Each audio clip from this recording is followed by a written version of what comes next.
That's real for you. Attitude. My dream is to be like the bougie bohemian. I digress. Boldness. Your vibe and who you are. Here's my one glove. That's where your personal style is born. Same questions back at you. Let's start with the first one. Mm-hmm. What's your first out of the 3 aesthetics that you really resonate with? The first one is, I'm kind of wearing a version of it right now, is a plunging neckline with a bunch of statement necklaces. Love it. Solar plexus. If I see a movie and someone's wearing that, or I see someone on the street, I'm like, I just love that look. And you own it. Like, that is very like, this is Debbie Wong ownable. Yeah. Even on like a man. I know it's like, it's like more of a statement seemingly on a guy, maybe not in the 70s. The 70s, because the 70s really speaks to you. So this is very iconic, like, aesthetic of the 70s, which goes deep for you. Yeah, it does. Yeah. It does. Why? Why do you think 70s resonates with you so much? I think it reminds me of my parents. And it was before I cultivated my own aesthetic and the things that I love, I would hear stories and see pictures of them in their coming of age, which was in the 70s, mid-late 70s. And my dad is really into music, and so his era was the 70s and 80s, and he would be playing 70s music in the house, and I would see a lot of pictures, so I'm from Hong Kong. My parents are from Hong Kong, and so I would hear like stories about Hong Kong in the 70s, which seemed like a totally that'd be so cool to see. Yeah, such a interesting time. So the plunging neckline with a ton of bling is a very 70s aesthetic, and it just reminds me of them. It reminds me of, I mean, I wasn't alive in the 70s, but like a time of like the disco. So it's like a certain like freedom and dancing. And cool. And it's cool. like a cool. Yes. Right? Yes. Another thing I'm really attracted to is just anything that feels relaxed. So there's something that's very put together and intentional, but also really relaxed about it, very fluid. From a music perspective, I feel like you gravitate a lot to kind of this like soul feeling from back in the day. So I really feel like you embody 70s. Thank you. You do have that in a lot of different dimensions in your life. So it feels very authentic. So what would number 2 be?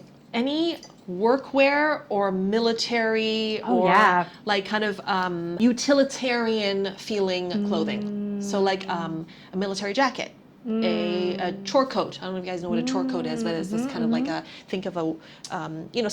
carpenter might wear that. Yep. Someone who's workshopping. Yeah, workshopping. Yeah. Cargo pants, love. Overalls, love. Where do you think that comes from?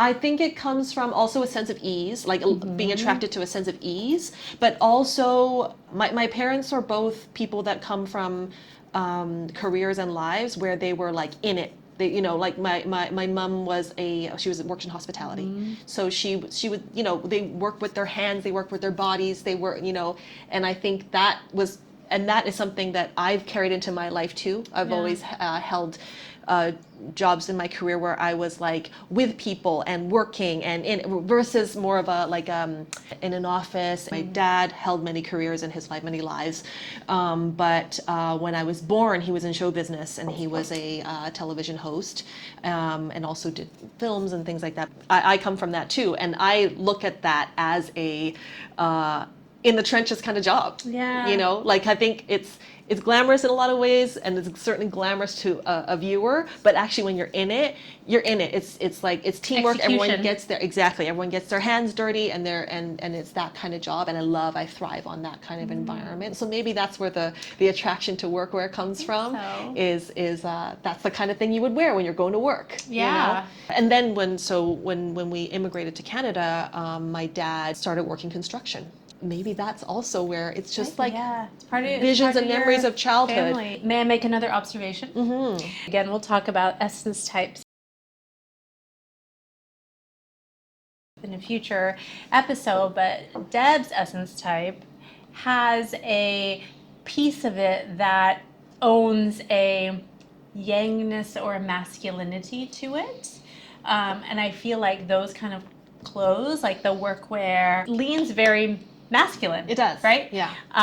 And the feeling behind those is like a little bit harder, a little bit, you know, and you can really own that because Yeah. that's part of your essence too. Yeah. There's that like grounded, tough Yeah. feeling that I think that resonates also with just like your vibe and who you are. There's something that feels to me authentic Yeah. about workwear because it's very straightforward. It's very It's grounded. real. Yeah, yeah. It's grounded. Yeah. Deb's a Taurus. She's very grounded. Yeah, yeah. It comes through in a lot of things. Like, all right, like there's Yeah. someone wearing this uniform, I know what they do. Yeah. Reliable. Yeah.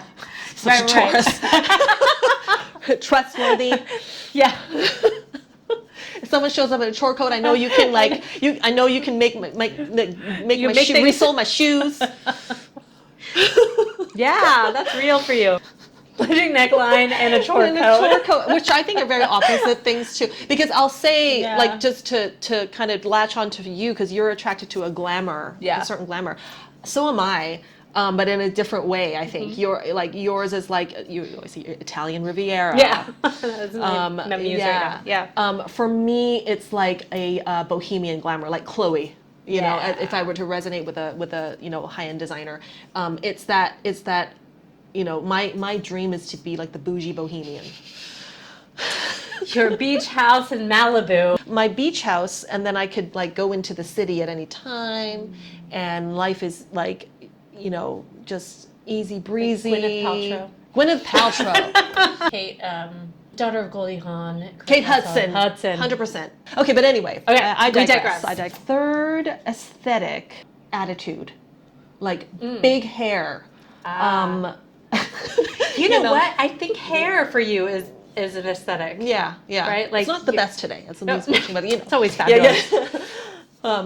Yeah, big hair, because also the 80s, there was something about the attitude and the boldness about the 80s that I'm attracted to. Yeah. So an attitude. Attitude. And again, a very straightforward way. There was no irony about any of that. No. It was just, here's my hair, here are my bangs, Yeah. here's my eyeshadow. Here's with the zigzag on my sweater. Yeah. Here's my one glove. And all those things I would not wear, but there's just something big. The attitude. Attitude, boldness. So that kind of combined with the kind of ease of the 70s, I guess is what I love. That contrast of like attitude, but I just threw it on. Yeah. Easy. Yeah. It comes naturally. Yeah. Yeah. I'm just gonna have a plunging neckline with a big rock on. I love those three aesthetics for you. Do you feel like you've always had a good grasp on your kind of personal style, your aesthetic, or like did you go through phases? What does that look like? I feel that there is a through line, I'll say, even when I was trying out different things. And obviously you're following trends and stuff like that. And like, but I think there was always a through line of a slightly more boyish look. I wouldn't say it's a boyish look, but you know what I mean, like a slightly more masculine feeling, like certainly. Yeah. Right. That I was attracted to that. I grew up wearing tracksuits. My dad loved putting us in tracksuits. He was always just like, he was more of a like, I don't want my girls in like little dresses. I want tracksuits and runners. Like that's what he liked us in, kind of thing. And so It's so funny. it's like more cool, We need to have your dad on this podcast. I know. Like a matching top and bottom, where we can run around in, and then or like a little tank top and some shorts. Yeah, with a little contrast, like detail. Yes. And your bangs, I And remember. bangs. And my mom would always do our hair, so our hair would actually always be impeccable, like 2 French braids or Cute. like barrettes. So we had very girly hair, and then a little bit more rambunctious type of clothes. Yeah, always that relaxed. Feeling is that through line. I was always attracted to bohemian details, I'll say. Earth tones, Okay. for sure. Some sort of like embellishment in the form of like beading and things like that. I'm always attracted to that. I'll go off and on. Sometimes there's stages of life where I'm a bit more sleek and a bit more minimal, and then the other stages where I'm like, I'm going for it. But have you ever gone too far in exploring another aesthetic and were like, this is so not me? I feel like in the moment they always felt like me, but Yeah. looking back, I'm like, ooh, that. So in the 2000s, there was a trend of wearing a dress over your jeans. I think that's back now. I've seen that Yes. around. But it was a literal dress. You know, it wasn't like a mini, that it could be a tunic. No, it was a knee-length dress. I can't remember. I mean, I remember, but I'm trying to get a grasp on really what like, was the dress like a little like frillier, or was it a like? It was like a sundress. Sundress, type right, look. right. Yeah. Okay, now I remember. Yeah. There's like pictures of Anne Hathaway in like 2001. Yes. In an outfit like that. Oh, yeah, But Lindsay Lohan. yeah. No, So it's coming I back rocked to me. that, but I'll say in my defense that it was of the time, Okay. and also like when I got into that, I was living in this like northern town where it was like a lot of hippies, and I was having the time of my life. And weirdly enough, because maybe if you're definitely, I think if you're hippie, you're left leaning, even if you're from a small town, there's still that sort of experimentation and like artfulness in the way you dress. And I remember, and actually, it was a very small town, but the young people that lived there had a great sense of style. Yeah, they really did, because and not because they necessarily studied what was in or not. They just happened to throw on things that became trendy or looked great or felt current. Yeah. That I really remembered that. Cool. And there was a very specific outfit, because you're just going back to your question. It was a sundress over flared denim, and then just some flip-flops. Oh. Yeah. And then my hair would be in a bandana. Okay. So like okay. a bandana. Yeah, and then probably some beaded necklaces or something. Interesting. So that was, I wouldn't wear that exact outfit now. Yeah. But But it spoke to your bohemian essence. It did, I think. it did. I do want to come back to hair.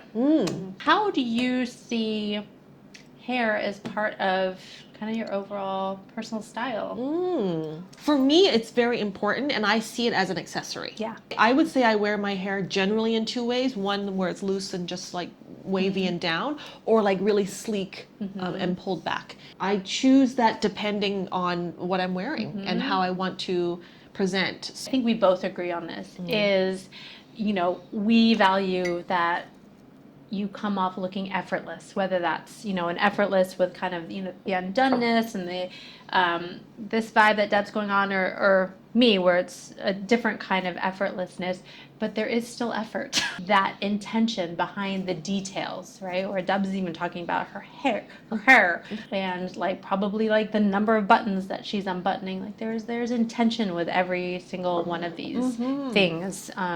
So there is an effort to effortlessness, but when you have a good grasp on your personal style, there's a shortcut in your head about how to get there, because you have certain principles about yourself and about how consistently you're showing up in the world. Yeah, right? yeah, that's a really good point. And like you said, the effort is the intention. The thought is the effort. Yeah. We love intention. Yeah. I mean, I think that's our biggest thing when we maybe work with clients, is really helping to cultivate their sense of intention. What we aesthetically might want to see on them actually doesn't matter. It's really helping them get to like, what are they trying to communicate? Who are they? How do they really feel in their own skin? What is your intention when you're putting it out? And we're here to guide and say, hey, lean into the things that you love. Lean into your childhood memories. They're telling you something. Why are you always attracted to this certain color, this certain look? That means something. Yeah. And then cultivate and dig and dig and dig, and that's where your personal style is born. Yeah, that's your story, right? That's your story.